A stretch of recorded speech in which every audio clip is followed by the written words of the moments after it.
For me, what's important about the gathered church is the need for us to actually be live, as opposed to the online experience, as exciting as that can be. We've found, as we're going through our 6-week back in the church since the lifting of restrictions, and we're finding the need for us, the need to just to embrace each other. The social distance, of course, have got to apply, but just for the need for us to see each other across the benches, and of course that we're Pentecostal, and for us, the worship, the expression of worship, we like to make. We believe it's essential to make that joyful noise unto the Lord, and of course, as you could imagine, that has in itself presented a little bit of a challenge because of what the government restrictions are. We have approximately about 80 people attending each Sunday gathering. And you know what? There's no substitute for it. We've had more on an online event. But then, you know, give me, Andy, at least 40 Pentecostals who are humming Amazing Grace. And I'm with you on that. Yeah? If I've got to hum it, I just want to be in the midst of people who are just worshiping their God. And you can do that. Have you ever tried singing in time on Zoom? It just doesn't work. It becomes a bit of a mishmash. But during the lockdown, we were pretty much doing everything online. It meant that we would pre-record at least 3 sermons. Somebody asked me, how do you know what the Lord is going to tell you to preach about? I said, we have discerning spirit. We would record about 3 sermons. That was just for eventualities. We would do that. We'd go down, and we as much as we could, we would do that in one day. And then we would broadcast that after the editing. That would be broadcast at 11 o'clock on a Sunday morning. And of course, we learn all the valuable lessons. Since coming back into the church building, we've continued to have our young people, they meet on Zoom. We have our Monday Bible studies. We have our Thursday prayer meeting. We have our women's meeting. We have our elderly uprising club meeting. They have that actually, they've just moved back online because for the last 2 weeks they were back in person. And you know, the seniors in our church, they were really missing that. It was great for that in a secure environment. We would find is that we do all the checks. We do the gathering of information at the door, your temperature, ensuring that you have masks. People that come in, they are directed into certain zones. So the church hall and the balcony, which could accommodate with social distancing about 100 plus. There, people are then put into one of the 7 zones, and that is recorded. And we also have a family area. So if you come as a family, we can be flexible. So we're continuing to have live services on a Sunday, but we are also streaming at the same time. Because what we've understood over this past 6 months is that we've probably got more people who's part of our congregation now online that are physically in the building.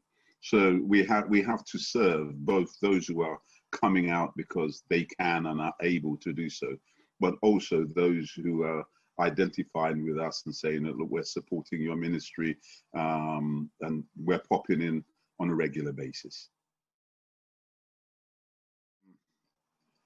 Our prayers would have been that things would have changed drastically. At Christmas, for the last couple of years, we've had nobody eats alone at our church, and you have the whole community. People travel absolutely miles. Mate, there was so much turkey and lamb last year, you would not reckon it. It was just really excellent. And so you have this diverse group of people regardless of faith. Just if you're part of the community and you didn't want to eat alone at Christmas, and we have that. And that's a challenge because it doesn't look like we'll be able to do that this Christmas. We are, even right now, we're planning, and none of us know what the next 2-3 weeks will bring, let alone, but I think, you know, people are generally thinking we're going to be in a similar, if not worse, situation as we approach Christmas. So we will continue to have a couple, if you like, in the pocket, so that in the eventuality we can go and broadcast on a Sunday. We will continue to have our auxiliary meetings online as we have been doing. So yeah, it's uncertain times for all of us. So I think what we do and should do is plan for both as much as possible. Yeah, but Christmas is a lonely time for many people. Yeah, and that's when the church really can be the church, and we just got to look at fresh ways that we can do that. Yeah, it's I would say it's virtually impossible to stop Pentecostals from worshiping in the way.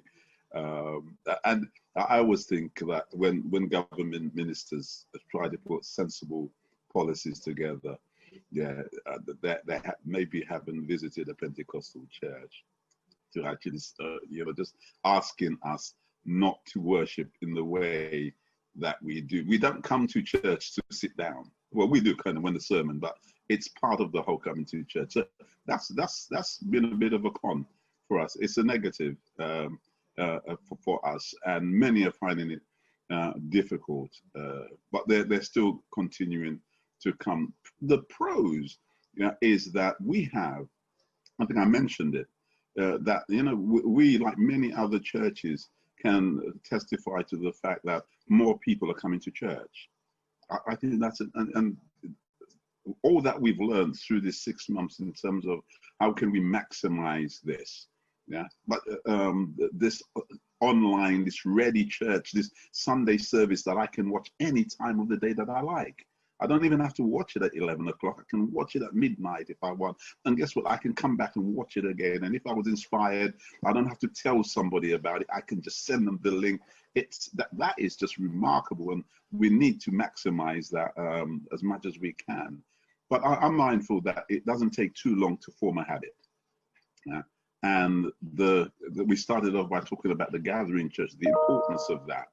And I'm increasingly concerned for our young people who, in terms of engaging with technology, they're going to engage with technology, and it gets very comfortable.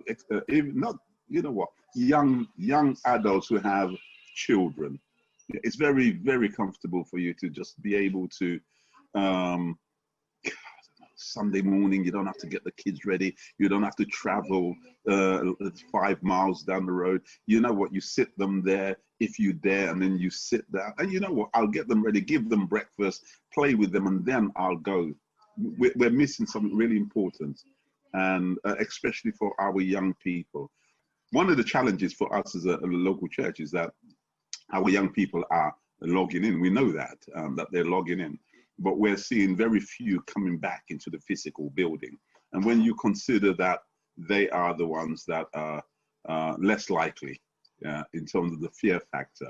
So my personal prayer is that we will see more young people actually coming back.